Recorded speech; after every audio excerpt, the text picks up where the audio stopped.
Stage Pass, Institute of Gaming. For more details, contact 709396596. Super.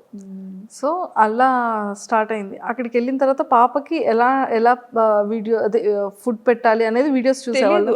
Videos చూసేదాన్ని అనమాట. Babies కి ఎలా ఏం చేయాలి, ఏం చేస్తే మంచిగా ఉంటది అనేసి అన్ని వెతికేదాన్ని. మనకి ఫీమేల్ యూట్యూబర్స్ ఉండేవారు కదా, అవునవును, చాలా మంది చేసేవారు అప్పట్లో అమ్మాయిలు. వాళ్ళవి చూసేదాన్ని అనమాట, వ్లాగ్స్ అలా చూసి మనం చాలా మంది ఆల్మోస్ట్ ఆల్ అందరినీ చూసాను. అందరు అమ్మాయిల్ని అందరి ఛానల్స్ చూసాను అనమాట. సూపర్. సో అలా మొదలైంది, చేసి అలా స్టార్ట్ అయింది. ఎక్స్పెక్ట్ చేశారు ఎప్పుడైనా ఇంత ఫేమస్ అవుతారని కానీ, ఇంత మంచిగా జనాల్లోకి రీచ్ అవుతారని కానీ? అస్సలు ఎక్స్పెక్ట్ చేయలేదు, అలా అనుకోని కూడా రాలేదు. సో అలా ఫాలో అయ్యేదాన్ని, చాలా మంది ఛానల్స్ ఫాలో అయ్యి అది నాకు బాగా మంచిగా హెల్ప్ అయ్యేది కూడా.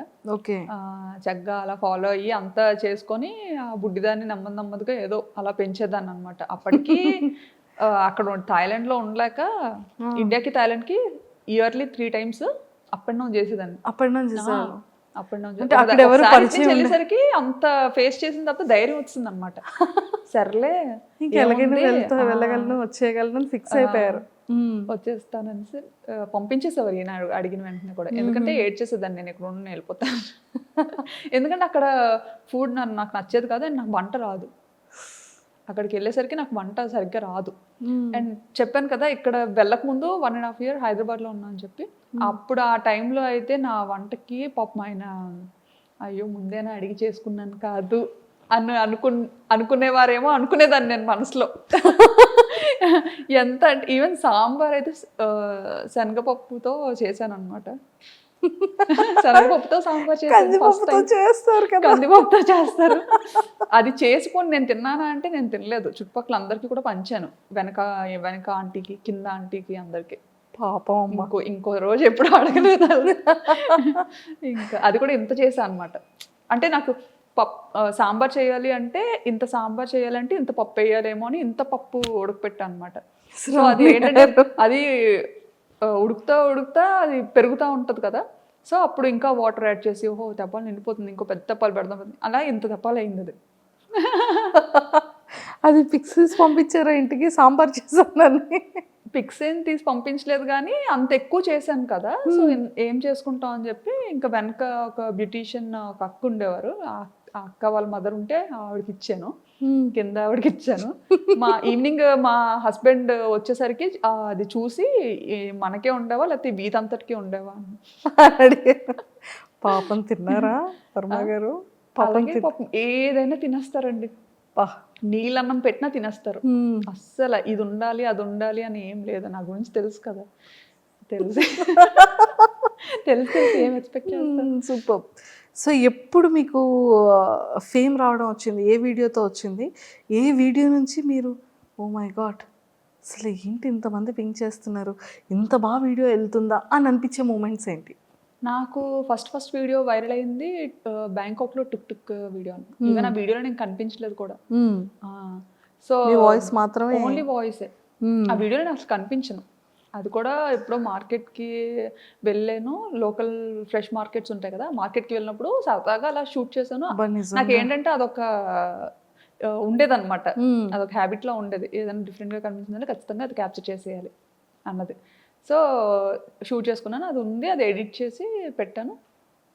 అది బాగా సడన్గా వైరల్ అయిపోయింది అనమాట. అది అసలు ఒక ఆటోని అమ్మో ఇంతలా చూస్తారా, అది కూడా మన ఇండియాలో ఉన్న ఆటో లాగా కొంచెం డిఫరెంట్గా ఉంటుంది. ఫస్ట్ టైం మీరు బజార్కి వెళ్తూ ఆటోలో కూర్చుంటూ నేను బస్లో ఉంటూ ఒక ఆటోని షూట్ చేశాను. అప్పుడు నేను బస్లో ఇంటికి వెళ్తున్నాను, షాపింగ్ అంతా అయిపోయి. సో ఇది ఆటో చాలా బాగుంది కదా అని షూట్ చేశాను అనమాట. అది వైరల్ అయింది. అండ్ అలానే మార్కెట్కి వెళ్తూ అక్కడ కూడా ఏంటిది మన ఇండియాలో ఉంటాయి కదా పాములు, ఇది కప్పలు, రకరకాలు అవన్నీ చూసి నాకు అసలు చికెన్ ఫిష్ మామూలుగా అయితే ముక్క లేకపోతే ముద్ద దిగదు నాకు. రెస్టారెంట్ నుండి వచ్చాను కదా, హోటల్లో పిల్లలు, సో ముక్క లేకపోతే ముద్ద దిగదు. సో అక్కడికి వెళ్ళిన తర్వాత నాకు వంట రాదు. ఏం చేయాలో తెలీదు. ఈ మార్కెట్కి వెళ్తే ఏమో ఈ చికెన్ దగ్గరే ఇవి పాములు ఉండేవి, ఫిష్ దగ్గరే కప్పలు ఉండేవి, ఇంకా అన్ని రకాలన్నమాట, ఎలకలు అన్ని. సో అవన్నీ చూసిన తర్వాత ఇవి కూడా తినబుద్ధి వేసేది కదా అసలు. చచ్చిపోతానేమో, అమ్మో 2 కలిపి ఉన్నారు, 2 ఒక దగ్గర కొడతారేమో అని భయం వేసేది చాలా. ఓకే. సో అలా మరి వంట ఎప్పటి నుంచి నేర్చుకోవడం స్టార్ట్ చేశారు? వచ్చేసింది అలాగా, యూట్యూబ్ భయపడ్డాను కాబట్టి ఇంకా ఆటోమేటిక్ గా వచ్చేసింది. చచ్చిపోతాను తినకపోతే, ఇంకా వంట నేర్చుకోకపోతే ఇంకా చచ్చిపోతాను. అండ్ మన పేరెంట్స్ అక్కడికి వచ్చి వండే ఇది లేదు, వీళ్ళు రారు, సరదాకు కూడా రారు. ఎప్పుడైనా వచ్చినా సరే ఎంత బేగా పారిపోద్దామా అని చూస్తారనమాట. వాళ్ళకి పాపం అక్కడ అలవాటు అయిపోయింది కదా, ఇండియా అలవాటు ఇయర్స్ గా. సో టెంపుల్స్ అంటారు అనమాట. వచ్చినా సరే అన్ని టెంపుల్. యాక్చువల్లీ మన ఇండియాలో ప్రతి మంత్ కు ఒక ఇది ఉంటది, శ్రావణ మాసం, కార్తీక మాసం. అవును, బాగా చేస్తారు. అందులోకి మా మమ్మీ వారాలు ఎక్కువ చేస్తారు. నన్ను చేయమంటారు, నేను చేయను. నేను 365 రోజులు తినేస్తాను.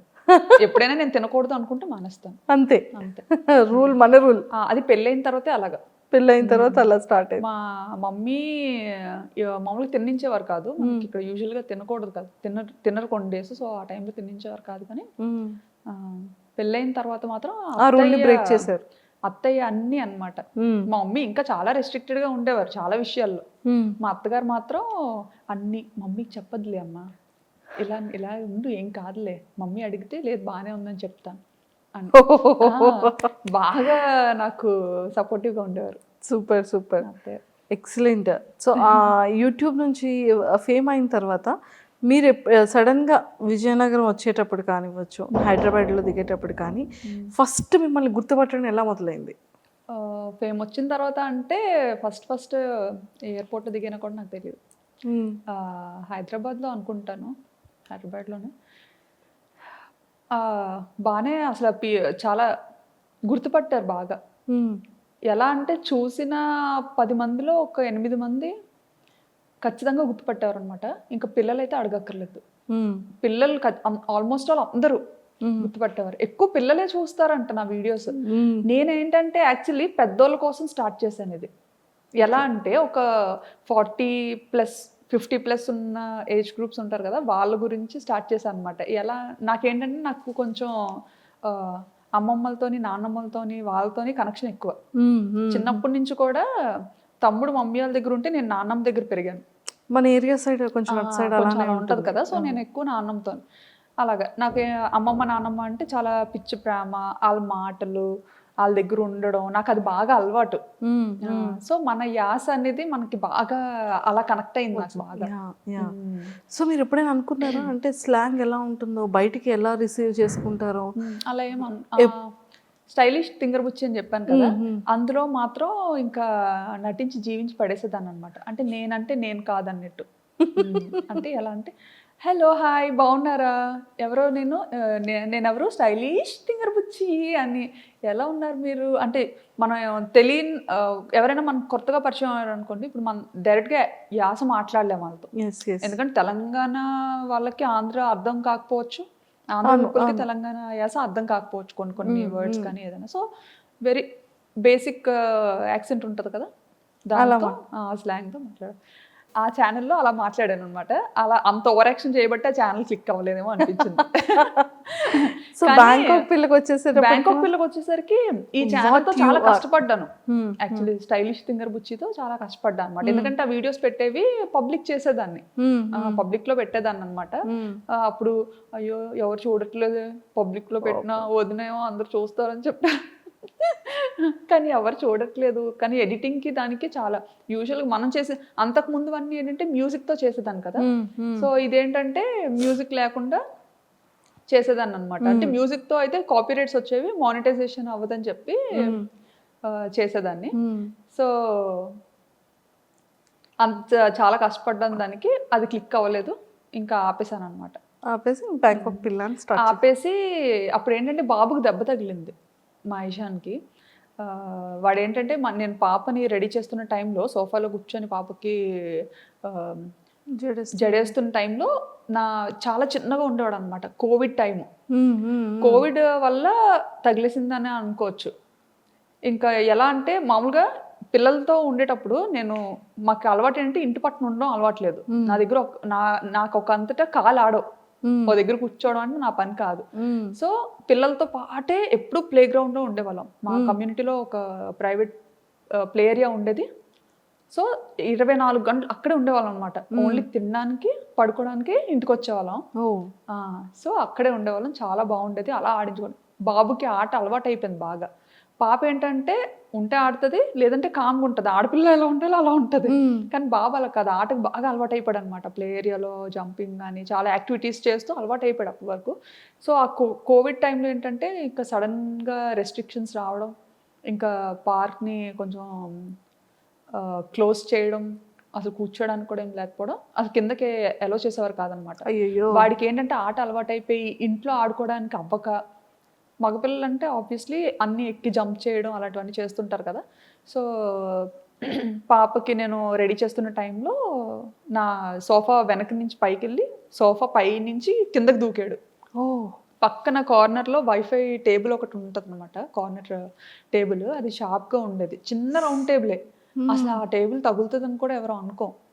అక్కడి నుంచి పైన స్లిప్ అయిపోయాడో తెలియదు. అంటే నా బ్యాక్ సైడ్ ఉన్నాడు కదా, వాడు స్లిప్ అయిపోయాడో తెలియదు, అలా పడిపోయాడో తెలీదు. పడిపోగానే ఇంకా ముక్కు ఇలా కట్ అయిపోయింది అనమాట. ఇలా కట్ అయిపోయి ఇంక ఇలా ఇలా వచ్చింది ముందుకి. అమ్మో.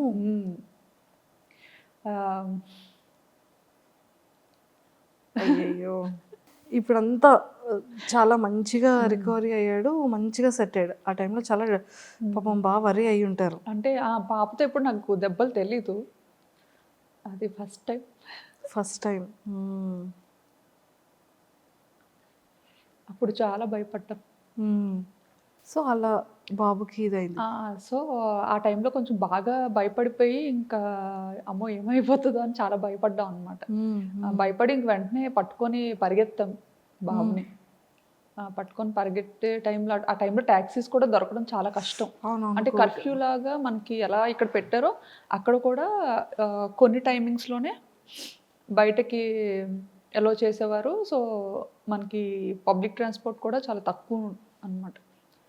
ఇంకా యాక్చువల్లీ చాలా సెన్సిటివ్ అసలు దుమ్ము ఇదంతా. తన బ్రీత్ ఎలా చేయగలిగాడు? ఏమో మరి ఇంకా ఒక 2 నిమిషాలు ఏడ్చాడు అంతే. ఆ తర్వాత వెంటనే ఆపేశాడు అనమాట. మరి అదంతా ఏమైందో ఏమో తెలియదు కానీ ఇంకా బ్లడ్ మాత్రం అసలు ఆగలేదు, ఫుల్ బ్లీడ్ అవుతుంది. ఇంకా భుజం మీద వేసుకొని ఇంకా ఆయనకు కూడా గూగుల్ ఇంటర్వ్యూ అవుతుంది అనమాట. ఇంకా మధ్యలోనే ఆపేసి వచ్చేసారనమాట. పరిగెత్తుకొని ఇంకా వెళ్ళాం. పాపను మాత్రం ఇంట్లో వదిలేసి వెళ్ళిపోయామన్నమాట. ఫస్ట్ టైం పాపను ఒక్కదాన్ని అలా ఇంట్లో వదిలేయడం. అంటే బయట అసలు ఎలా ఉంటుంది ఏంటి, కోవిడ్ కదా బాగా ఎక్కువ ఉండేది. సో పాపకు మళ్ళీ ఏమైనా ఇన్ఫెక్ట్ అవుతుందేమో అని భయం. సో అలా ఎత్తుకొని రోడ్డు మీద పరిగెడుతుంటుంటే ట్యాక్సీ కోసం, అంటే ఈ లోపు ఏమవుతుందా అన్న టెన్షన్తో ఇంకా పరిగెడుతూనే ఉన్నాం ఎక్కడ ఆగకుండా. పరిగెడుతుంటుంటే ఒక పాకిస్తానీస్ కమ్యూనిటీలో పాకిస్తానీస్ వైఫ్ అండ్ హస్బెండ్ అప్పుడే బయలుదేరుతున్నారు అనమాట వాళ్ళ కార్లో. వాళ్ళు ఇంకా బాబుని చూసి మేము ఏడుస్తూ పరిగెత్తడం చూసి వెంటనే ఆగి, వాళ్ళు ఏ పని మీద వెళ్తున్నారో తెలియదు కానీ వెంటనే కార్ ఎక్కించుకొని ఇంకా హాస్పిటల్కి తీసుకెళ్ళి ఇంకా చాలా హెల్ప్ చేశారు. ఇంకా 2 చేతులతో దండం పెట్టి ఇచ్చారు. ఎంత చేసినా ఇంకా నేను అది మర్చిపోను. వాళ్ళు మాత్రం చాలా మంచి ఫ్రెండ్స్. సో వెంటనే బాబుని ఇంకా తీసుకొచ్చేసారా? స్ట్రిచెస్ ఇవన్నీ అయిన తర్వాత వెంటనే తీసుకొచ్చేసారు. మళ్ళీ అక్కడ హాస్పిటల్లో ఉండడానికి అయ్యి ఉండదు? లేదు, వెంటనే పంపించలేదు. హాస్పిటల్కి తీసుకెళ్ళాము. అక్కడ కొంచెం లేట్ చేశారనమాట. ఎందుకంటే ఎమర్జెన్సీ వార్డులో పెట్టి కోవిడ్ టెస్ట్లు 3కి చేసి అప్పుడు అలో చేసి బాబుని ఆ నైట్ అయితే ఇంకా ఉండిపోవాలి అని చెప్తే అక్కడే ఇంకా హాస్పిటల్లో స్టూడియో రూమ్ తీసుకొని బాబుతో పాటు నేను ఉంటే ఈయన పాప దగ్గరికి వెళ్ళి ఉన్నారనమాట. నెక్స్ట్ డే మార్నింగ్ ఎర్లీగా స్టార్ట్ చేసే ట్రీట్మెంట్. అప్పటి వరకు అలానే ఉన్నాడు? అప్పటి వరకు అంటే అది మంచిగా ఇచ్చేసారనమాట. బ్లీడ్ అవ్వకుండా అంతా చేసి ఏజ్లో బాగానే పెయిన్ని బేర్ చేశాడండి. అసలు ఆ టైంలో మనకి ఆ సెలైన్ పెడుతుంటారు కదా, రూమ్లో ఉన్నప్పుడు పెట్టారనమాట. పెట్టినప్పుడు కూడా అప్పుడైనా ఉండేవాడు కాదు, ఇంకా ఫుల్గా రూమ్లో తిరిగేయడం ఆడేయడం, అసలు అవి ఎలా పట్టుకొని ఉండాలి, అసలు ఇది ఇక్కడ బ్లీడింగ్ ఆపడానికి అని చెప్పి పెట్టారు. ఇంకా అది లాగేసుకుంటూ ఉండేవాడు. చిన్నోడేమో చాలా పాపం. చిన్నోడు. ఒక 1.5 year ఉంటుందేమో అప్పుడు. అంతే అంతే. బాబా. అప్పుడు కూడా చాలా చుక్కలు చూసాం, కానీ పేరెంట్స్కి ఎవ్వరికి చెప్పలేదు. అత్తయ్య మావయ్యకి చెప్పలేదు, మమ్మీ డాడీకి చెప్పలేదు, ఎందుకంటే ఫ్లైట్స్ లేవు, ఇండియా వెళ్ళిపోవడానికి ఫ్లైట్ లేదు, డైరెక్ట్ ఫ్లైట్. వాళ్ళు రావడానికి సోర్స్ వాళ్ళు రావడానికి ఇది లేదు. మెయిన్ అప్పుడు ఏంటంటే అదే టైంలో మావయ్య చనిపోయారు అనమాట. అయ్యో. ఆ డిప్రెషన్లో కొంచెం అప్పటికి బాగా డిస్టర్బ్ అయి ఉన్నాం ఇద్దరం. ఆ టైంలో ఫ్లైట్స్ లేకపోవడం, అప్పటికప్పుడు చూడడానికి కూడా అవ్వలేదు, ఇండియా వెళ్ళడం అవ్వలేదు. చూసారా, లైఫ్ అనేది అంత సింపుల్ కాదు. అదే ఈ అప్ అండ్ డౌన్స్ చాలా చూసారు మీరు. అవును, చాలా చూసాం కదా. అందరికి బ్యాంకాక్ పిల్ల అనగానే తిని ఇంత యాక్టివ్గా ఉంటారు, ఇంత బాగా వ్లాగ్స్ చేస్తారు, ఇంత బ్యూటిఫుల్గా రెడీ అవుతారు అనేది. కానీ మీ లైఫ్లో ఎన్ని అప్ అండ్ డౌన్స్ ఉన్నాయో ఇప్పుడు మాకు తెలుస్తుంది. నేను చూపించడం కూడా ఏంటంటే నా వీడియోస్ ద్వారా కొంచెం చూసే వాళ్ళు హ్యాపీగా ఫీల్ అవ్వాలి, ఎవరు సాడ్ అవ్వద్దు అన్న సిచ్యువేషన్స్ మాత్రమే నా మంచి మెమరీస్ని క్యాప్చర్ చేసుకొని నా లైఫ్ స్టైల్ బాగున్నది మంచిగా చూపిస్తాను అనమాట. చాలా ఉంటాయి, అందరికీ ఉండేవే ఉంటాయి, బాధలు కూడా ఉంటాయి, కాకపోతే అవన్నీ ఏం చూపించుకో. ఓకే. సో అలా వచ్చింది.